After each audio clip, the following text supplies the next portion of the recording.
Assalamualaikum warahmatullahi wabarakatuh. Perkenalkan, kami dari kelompok ujian. Kami ingin memaparkan atau menunjukkan materi kami mengenai waspada HIV dan AIDS. Sebelum itu, saya ingin memperkenalkan diri. Nama saya Muhammad Ilham. Nama saya Uya Agustin. Saya Maria Kamu. Saya Ganti Pandul. Saya Sonia Syanturi. Saya Yudhita. Baik, saya akan menjelaskan infonya. Saat ini HIV/AIDS merupakan isu kesehatan global yang serius dan membutuhkan perhatian yang serius juga. Jadi, apakah HIV itu? Ada yang tahu? Ada. Simpelnya, HIV itu virus yang menyerang sistem kekebalan tubuh manusia. Yang lebih paham, anggap ini komandan imun kita. Nah, tugas imun ini dia mengontrol imun-imun yang lain untuk menyerang atau mendeteksi virus lain.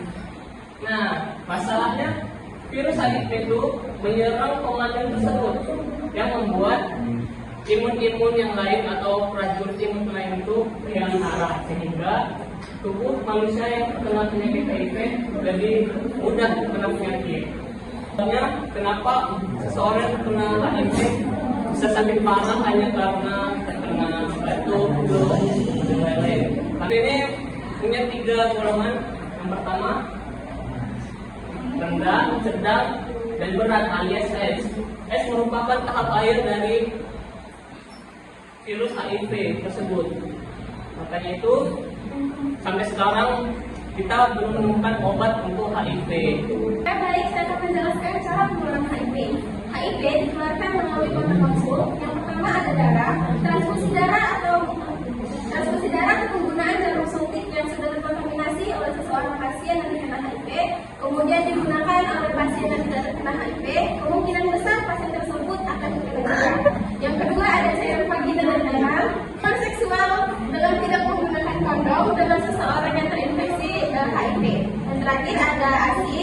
Seorang ibu yang mengandung atau yang terinfeksi HIV tidak dianjurkan untuk menyusui anaknya karena akan menurunkan penyakit tersebut kepada anaknya.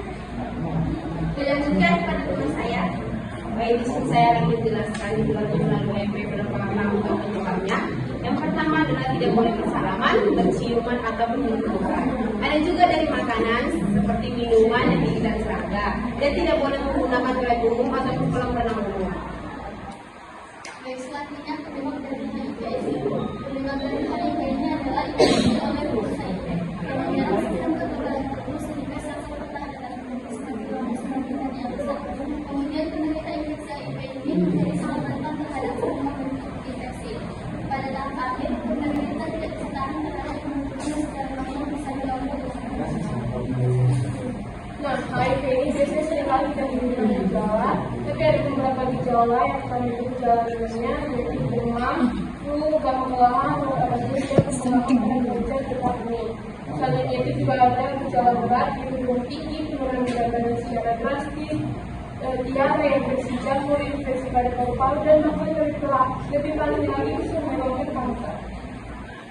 Baik, saya akan menjelaskan tentang pencegahan HIV atau AIDS. Yang pertama itu adalah hubungan seksual. Jauhkan hubungan seks bebas dan gunakan kondom setiap kali berhubungan. Kondom tidak hanya sebagai alat kontrasepsi, bisa juga sebagai alat untuk pencegahan HIV. Yang kedua adalah penggunaan jarum suntik. Di dalam medis, tenaga kerja harus menggunakan suntik yang steril dan sekali pakai. Di dalam kalangan masyarakat, jauhkan jarum yang digunakan secara bersama-sama seperti pembuatan tato, tindik, dan lain sebagainya. Yang ketiga, transfusi darah. Pastikan darah yang kita terima atau yang kita berikan itu bersih dari HIV. Yang keempat, ASI. Ibu yang terinfeksi HIV tidak dianjurkan untuk menyusui bayinya. Dan yang kelima, tes HIV. Lakukan tes HIV secara waktu yang berkala supaya kita tahu cara untuk menghindari HIV dan status HIV. Lebih baik mencegah daripada mengobati. Pengobatan antiretroviral atau ARV pengobatan yang dapat mengendalikan virus HIV dan memperlambat perkembangan penyakit. Konseling dan dukungan psikologis selama mendapatkan dukungan emosional dan psikologis untuk mengatasi stigma dan tantangan yang dihadapi. Dukungan sosial, dukungan keluarga, teman dan komunitas sangat penting dalam menghadapi penyakit HIV/AIDS. Baiklah, kami tutup. Jika ada salah, mohon dimaafkan. Assalamualaikum.